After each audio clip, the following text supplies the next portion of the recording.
This is what it looks like today over in Irvine, 66 degrees out there. And yeah, we have temperatures back to about 67 degrees over into Los Angeles, temperatures into Anaheim about 67. And if you are heading out towards Redwood, those temperatures around 66 degrees today. So it is going to be a day where we are going to get to see a transition to some cooler weather, but not quite cool just yet. For the Inland Empire, you're around 84 degrees for the afternoon, so it's going to look really nice regardless. 73 degrees at 7 p.m. That sunset's around 6:40 tonight.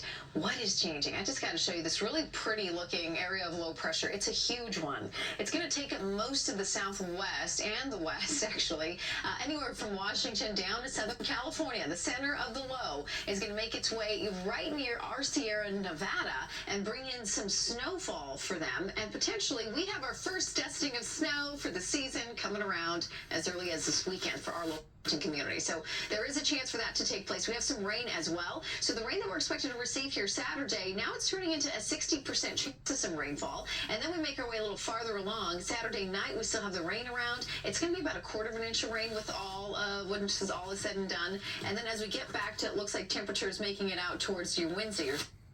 Now we're going to see a big area of high pressure build on in. High pressure making its way all the way up to Canada, clearing out the entire western half of the United States.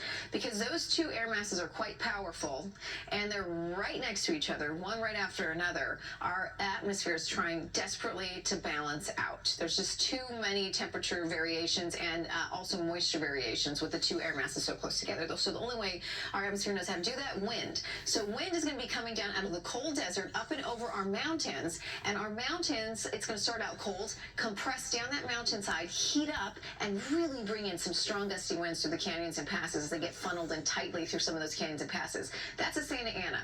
So Santa Ana's our back on beach, and if you're going to be heading out the door over to areas of Thousand Oaks, 77, and it's 68 degrees, a cool one. Rain comes on in. Sunday, it's back to 68 degrees, and then we have a high pressure center building back in, dry, warm weather competing with this cold, moist air, and so Santa Ana's will be blowing northeast at 30 miles per hour on your Tuesday, and 70 degrees Monday, Tuesday, Wednesday. All right, we're going to send it over to Brianna Ruffalo to take a look at